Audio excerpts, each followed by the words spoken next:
दोस्तों, अभी हम लोग रेनबो बुक का दूसरा chapter Bharat is my home का ये तीसरा पार्ट है, जिसे आज हमें पढ़ना है, हम लोगों को आज समझना है। तो प्रीवियस वीडियो में दूसरे पार्ट में मैंने पैराग्राफ 5 तक बता दिया था। अभी हम लोग पैराग्राफ 6 से स्टार्ट करेंगे। सो paragraph 6, The family is big and is constantly growing at a rather inconveniently fast pace। कहने का मतलब यहाँ पे शपथ ग्रहण लेते हुए जाकिर हुसैन साहब स्पीच दे रहे हैं और उस स्पीच में ये कह रहे हैं कि ये जो भारत है, ये भारत उनकी फैमिली है और भारत में रहने वाले लोग उनके फैमिली के रूप में है। और ये जो फैमिली है, कहने का मतलब भारत की जो जनसंख्या है वो बहुत बड़ी है और ये जो लगातार जो है ना, ये बढ़ती जा रही है। Constantly growing at a rather inconveniently fast pace.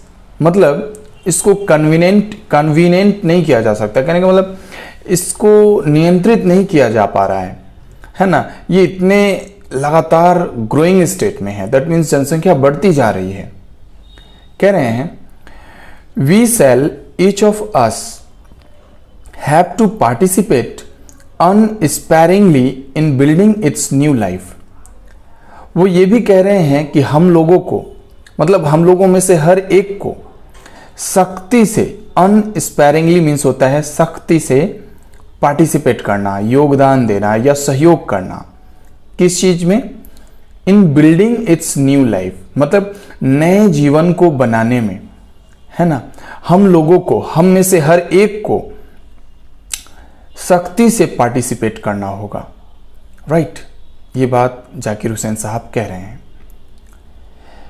Each in his own way, और हर एक व्यक्ति अपने ढंग से कर सकते हैं। फॉर सीयर साइज, अब ये फॉर सीयर, सीयर मीन्स क्या होता है? सीयर मीन्स होता है पूरी, मतलब पूरी साइज कह सकते हैं। The task ahead of us, जो हमारे पास जो काम है, जो हमारे पास जो वर्क है ना, ये हमारे सर के ऊपर है, हमारे सामने है।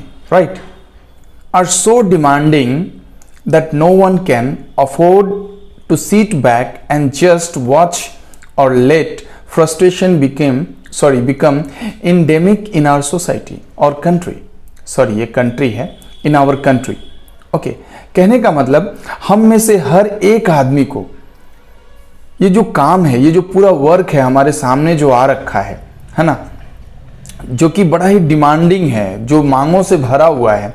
दैट मीन्स बहुत डिमांड है हम लोगों के जीवन में, और इतनी सारी डिमांड है कि हम लोग चुपचाप बैठ करके पीछे इसको अफोर्ड नहीं कर सकते हैं, है ना। और हम लोग अपने जीवन में निराशा को अस्थायी नहीं रहने दे सकते हैं अपने कंट्री में। मतलब हमारे कंट्रीमैन के अंदर किसी प्रकार का कोई निराशा अस्थायी रूप से ना कर ले घर। इसीलिए वो कहते हैं कि हर एक आदमी को, है ना, जो भी इस भारत भूमि में रहते हैं, भारत भूमि का जो भी नागरिक है, उन सभी को ये जो डिमांड है लाइफ में, इतना डिमांड है, इतना मतलब मांग है लाइफ में कि ज़रूरतें इतनी है कि उन सबको चुपचाप बैठ करके पूरा नहीं किया जा सकता है। अगर बैठ जाएंगे तो फ्रस्ट्रेशन हाथ लगेगा, और फ्रस्ट्रेशन क्या करेगा? अपना घर बना लेगा इस भारत भूमि में। मतलब सभी लोग निराश हो जाएंगे, कुंठित हो जाएंगे। The situation demands of us work, और आज का जो सिचुएशन है वो हम लोगों से क्या मांगता है? वर्क मांगता है। काम करिए, वर्क एंड मोर वर्क, काम करिए और ज्यादा काम करिए। साइलेंट एंड सिंसियर वर्क, एकदम सिंसियर होकर के, समझदारी के साथ, है ना, एकदम गहरे रूप से क्या करना है? काम करना है। Solid and steady reconstruction of the whole material and cultural life of our people।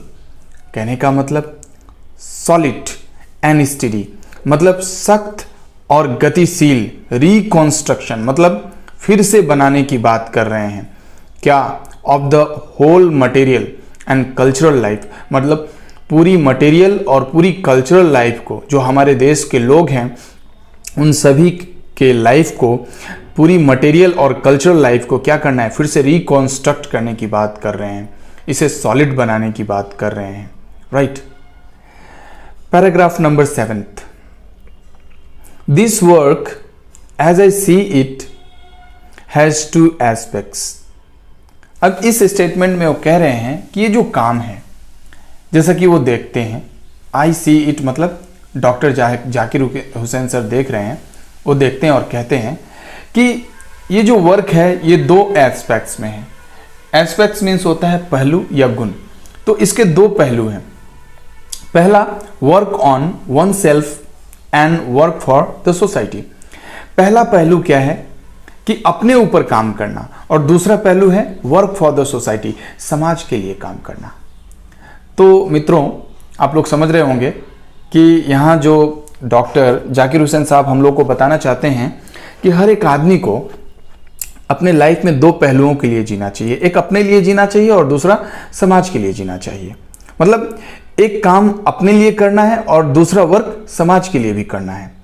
जो हमारे चारों तरफ देखने को मिलता है समाज में, हम लोग जहाँ भी रहते हैं, हमारे आसपास में जो भी हमारा समाज होता है, उसके प्रति भी हमारी जिम्मेदारी है, उसके प्रति भी हमारा उत्तरदायित्व है। राइट, जिसे हमें फॉलो करना चाहिए, जिसमें हमें अपने आप को इन्वॉल्व करना चाहिए। They are mutually fruitful aspects of work. वो कह रहे हैं कि ये जो है वन सेल्फ वर्क और दूसरा फॉर द सोसाइटी, मतलब work for one self and work for society, ये दोनों जो है ना mutually fruitful aspects of work है। कहने मतलब ये कार्य के पारस्परिक गुण है, ये पारस्परिक फल, जो गुणों के फल है, कहने का मतलब ये पारस्परिक फ्रूटफुल है, पूरी तरह से, संपूर्ण तरह से ये लाभदायक है। अगर हम ऐसा करते हैं तो समाज के लिए काम करते हैं और अपने लिए काम करते हैं, तो पहले तो हमें अपने लिए काम करना चाहिए, फिर उसके बाद जब हम सक्षम हो जाते हैं तो समाज के लिए काम करना चाहिए। The work on oneself is to follow the urge towards moral development as a free person and under self imposed discipline. अब जरा समझना है इस लाइन को। The work of oneself is to follow, जो कि ये जो काम है जो हम अपने लिए करेंगे, इसमें क्या करना है? इसमें हमें डेवलपमेंट करना है। किस चीज का डेवलपमेंट करना है? मोरल डेवलपमेंट करना है। Now see here, moral development. Moral development कहने का मतलब नैतिक विकास, हमारा नैतिक विकास होना चाहिए, है ना। हमारे नैतिकता का पतन जो है आजकल बड़ा जोर शोर से हो रहा है। हम लोग समाज में देख सकते हैं, लोगों के मन में नैतिकता अब नहीं रही है, लेकिन इसी पर वर्क करने की जरूरत है हम लोगों को। हमें अपने नैतिक गुणों को बढ़ाने की जरूरत है, डेवलप करने की जरूरत है। एज अ फ्री पर्सन, एक आजाद आदमी के रूप में, and under self imposed discipline, और हमें अपने अंदर डिसिप्लिन को बनाए रखना होगा। राइट, अनुशासित रहना होगा हमें। Which alone can render that development possible, और यही एक जो है मोरल डेवलपमेंट एंड डिसिप्लिन, ये दोनों अकेला ही एक ऐसा चीज है जो हमारे अंदर डेवलपमेंट को पॉसिबल करता है। राइट, मतलब render that development possible. Render means होता है पैदा करना, क्या? डेवलपमेंट पॉसिबल, मतलब डेवलपमेंट मीन्स विकास पॉसिबल है, संभव है, ये हमें बताता है। कौन बताता है? Moral development and discipline. Right, next, it's and production is a free moral personality. और जब हम ऐसा करते हैं तो अंतिम में जो प्रोडक्शन होता है, जो निर्माण होता है, एंड प्रोडक्शन, है ना, अंतिम उत्पाद, है ना, अंतिम उत्पादन जो है, अगर हम लोग मोरल डेवलपमेंट को फॉलो करते हैं, डिसिप्लिन को फॉलो करते हैं, और इन मोरल डेवलपमेंट एंड डिसिप्लिन के जरिए हम लोग अपने ऊपर काम करते हैं और सोसाइटी के लिए काम करते हैं, तो जो रिजल्ट निकल के आता है वो रिजल्ट होता है अ फ्री मोरल पर्सनालिटी। एक आजाद नैतिक व्यक्तित्व का निर्माण होता है, एक आजाद नैतिक व्यक्तित्व का निर्माण होता है। We can neglect the end production only at our peril. और यहां पे बताया गया है हम लोग एकमात्र तभी ये जो एंड प्रोडक्ट है इसको हम लोग नेग्लेक्ट कर सकते हैं जब हमारे सामने कोई खतरा हो। राइट, पेरिल मीन्स होता है खतरा, है ना, खतरा। पेरिल का मतलब खतरा होता है। जब हमारे सामने कोई खतरा होता है तभी जाकर के हमारे जो एंड प्रोडक्ट होते हैं वो क्या करते हैं, हम लोग उसको नेग्लेक्ट कर देते हैं। राइट, या नेग्लेक्ट कर सकते हैं। This and product can not sustain itself without seeking and exercising itself to bring about the। अब इस चीज को समझते हैं, फिर इसके बाद का लाइन हम लोग पढ़ेंगे। This and product can not sustain. ये जो एंड प्रोडक्ट है ये लंबे समय तक जारी नहीं रह सकता है। मतलब जारी नहीं रह सकता है। क्यों नहीं रह सकता है? क्योंकि इसका एक्सरसाइज करना पड़ेगा इसके ऊपर, without seeking and exercising itself. कहने का मतलब अगर ये एंड प्रोडक्ट है, एंड प्रोडक्ट कहने का मतलब अ फ्री मोरल पर्सनालिटी, इसके ऊपर अगर हम लोग विचार नहीं करते हैं, इसका एक्सरसाइज नहीं करते हैं, इसको प्रैक्टिकल लाइफ में ले लाते हैं, तब तक ये क्या होता है, ये वर्क नहीं करता है ना। Itself to bring about the. अब थोड़ा आगे बढ़ते हैं, नेक्स्ट पैसेज है।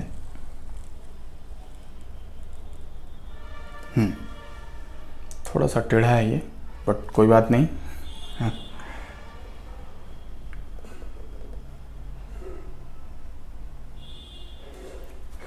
कहता है approximation of the society to which it is privilege to serve to a better, a juster and a more graceful way of life. कहने का मतलब seeking and exercising itself to bring about the approximation of the society। कहने का मतलब और free moral personality का practical exercise करना बहुत जरूरी है। अगर हम ऐसा करते हैं तभी हम समाज में इसकी बेनिफिट प्राप्त कर सकते हैं, है ना।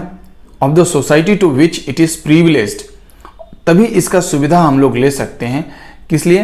To serve to a better, अच्छे काम करने के लिए, अ जस्टर, बेहतर वर्क के लिए, and a more graceful way of life. मतलब ग्रेसफुल कहने का मतलब क्या होता है? ग्रेसफुल कहने का मतलब होता है अपने लाइफ को मतलब अच्छी तरह से या आकर्षणीय तरह से, आकर्षण वे में, है ना, आकर्षित ढंग से हम अपने जीवन को जी सकते हैं या अपने जीवन को निर्वाह कर सकते हैं। The individual cannot grow in full perfection without a corresponding advance of the collective social existence। तो यहां कहा गया है कोई व्यक्ति जो अकेला व्यक्ति है, इंडिविजुअल, कोई भी अकेला व्यक्ति अपने फुल परफेक्शन में ग्रो नहीं कर सकता है। राइट, बिना corresponding advance of the collective social existence. कहने का मतलब कलेक्टिव सोशल एग्जिस्टेंस का मतलब होता है समाज के समूह के बिना कोई भी व्यक्ति एडवांस नहीं हो सकता है। और ये बात सही है, केवल एक आदमी एडवांस हो तो सारा समाज एडवांस नहीं हो सकता है। हालांकि सारे समाज के व्यक्ति को एडवांस बढ़ना पड़ेगा, तभी पूरा ओवरऑल हम लोग एडवांसमेंट की तरफ बढ़ सकते हैं। Right, let us resolve to get whole heartedly engaged in these two aspects of work, individual and social। और ये कह रहे हैं कि चलिए अब हम लोग रिजॉल्व करते हैं, मीन्स इसको ठीक करते हैं पूरी तरह से, पूरे मन से इंगेज होकर के, इसमें संलग्न होकर के, इन कार्यों में लग करके, दो एस्पेक्ट्स ऑफ मतलब ये दो गुण है, ये दो पहलू है वर्क का, उन कार्यों के दो पहलुओं को पूरा करते हैं। और वो कार्यों के दो पहलू क्या है? Individual and social. मतलब व्यक्तिगत और सामाजिक, व्यक्तिगत जीवन और सामाजिक जीवन दोनों को बेहतर करते हैं। राइट, 8वां नंबर पैराग्राफ कह रहा है this dual effort will give to the life of our state a special flavour. वो कह रहे हैं कि ये दो तरह का जो एफर्ट है, मतलब इंडिविजुअल एंड सोशल एफर्ट, ये क्या करेगा, हमारे जीवन को ना, हमारे राष्ट्र को ना एक स्पेशल स्वाद देगा, एक स्पेशल रंग देगा, right. For the state to us, हमारे राज्य के लिए, हमारे देश के लिए, हमारे राष्ट्र के लिए, will not be just an organisation of power, ये केवल हमारे शक्ति का संगठन ही नहीं होगा, बट अ मोरल ऑर्गेनाइजेशन होगा, एक नैतिक संगठन होगा, है ना। केवल ऑर्गेनाइजेशन ऑफ पावर नहीं होगा, नैतिक ऑर्गेनाइजेशन ऑफ पावर होगा। कहने का मतलब मोरल ऑर्गेनाइजेशन होगा यहां पे। It is a part of national temperament and inheritance from the great leader of our liberation movement. ये कह रहे हैं कि ये एक भाग है, ये एक पार्ट है हमारे नेशनल टेम्परामेंट का, है ना। नेशनल टेम्परामेंट कहने का मतलब नेशनल, राष्ट्रीय स्वभाव, राष्ट्रीय मनोदशा का, है ना, जो कि हमें वहाँ से प्राप्त हुआ है। कहाँ से? Inheritance from the great leader, जो हमारे देश के महान लीडर हुए, है ना, जो लोग हमारे देश की आज़ादी में अपने आप को क्या किए, झोंक दिए। ऐसे महान लोगों के वजह से ही ये टेम्परामेंट, नेशनल टेम्परामेंट हम लोगों को प्राप्त हुआ है, मतलब राष्ट्रीय मनोदशा हम लोगों को प्राप्त हुआ है ना। ये बता रहे हैं जैसे Mahatma Gandhi, that power should be used only for moral purpose. Mahatma Gandhi ने कहा था कि जो शक्ति है, पावर है, वो किसके लिए यूज होना चाहिए? मोरल पर्पजेस के लिए होना चाहिए। मोरल पर्पज मतलब नैतिक उद्देश्यों के लिए होना चाहिए। शक्ति का प्रयोग, बल का प्रयोग, है ना, पावर का प्रयोग मोरल पर्पज की पूर्ति के लिए होना चाहिए, मोरल पर्पज के लिए होना चाहिए। The peace of the strong is what we shall dedicate ourselves to work for. यहाँ पे कहना चाहते हैं कि ये जो शांति है, ये शांति कैसे मिलती है? ये दोस्तों मैं आप लोगों को बता दूं, ये मेरा तीसरा पार्ट है, means last part of this chapter, Bharat is my home. ये लिखा हुआ है डॉक्टर जाकिर हुसैन के द्वारा। आप लोग को मैं रिक्वेस्ट करता हूं कि आप मेरे इस चैनल को सब्सक्राइब करिए, शेयर भी करिए, लाइक कमेंट्स दिया करिए, थोड़ा मोटिवेशन मुझे मिल जाएगा, है ना। और फिर मैं नए वीडियो को बनाने की कोशिश करूंगा, दूसरे चैप्टर को भी पढ़ाने की कोशिश करूंगा, आप लोगों से शेयर करूंगा, राइट। सो आप लोगों से रिक्वेस्ट है कि आप मेरे चैनल को सब्सक्राइब करिए, शेयर करिए, कमेंट करिए, है ना, जितना हो सके। The peace of the strong is what we shall dedicate our self to work for. कहने का मतलब ये जो शांति है, ये मजबूती से आ सकता है। कैसे? जो कि हमारे जीवन को डेडिकेट करेगा, किसमें? हमारे वर्क के लिए। हम अगर अपने लाइफ में, अपने जीवन में अगर काम के प्रति अपने आप को डेडिकेट करते हैं, वर्क के प्रति अगर हम अपने आप को डेडिकेट करते हैं, our self to work for, तो डेफिनेटली हमें शांति का अनुभव होगा। देखिएगा कुछ लोग रात को सो नहीं पाते हैं। क्या कारण है भाई रात को नहीं सो पाते हैं? तो कारण ये है कि वो काम ढंग से नहीं करते हैं, वर्क ढंग से नहीं करते हैं, है ना। जिनका वर्क ठीक नहीं होता है, जो पूरे मन से काम नहीं करते हैं, पूरे मन से तल्लीन होकर के वर्क नहीं करते हैं, अधमरे मन से करते हैं, तो वे लोग सो नहीं पाते हैं, उनके मन में सुकून नहीं होता, चैन नहीं होता है। लेकिन जो व्यक्ति कड़ी मेहनत करता है, परिश्रम करता है, निश्चित रूप से उसे नींद आती है, मीन्स शांति का अनुभव होता है। ठीक है। 9th number paragraph, last paragraph है ना। I have full faith in my people. अब ये डॉक्टर जाकिर हुसैन सर कहते हैं कि उनको अपने देशवासियों पर पूरा भरोसा है कि वे अपने पूरी एनर्जी, जो ज़रूरत एनर्जी है, वो सारे एनर्जी को क्या करेंगे? पूरे परफॉर्मेंस मीन्स सेटिस्फैक्ट्री परफॉर्मेंस देने के लिए।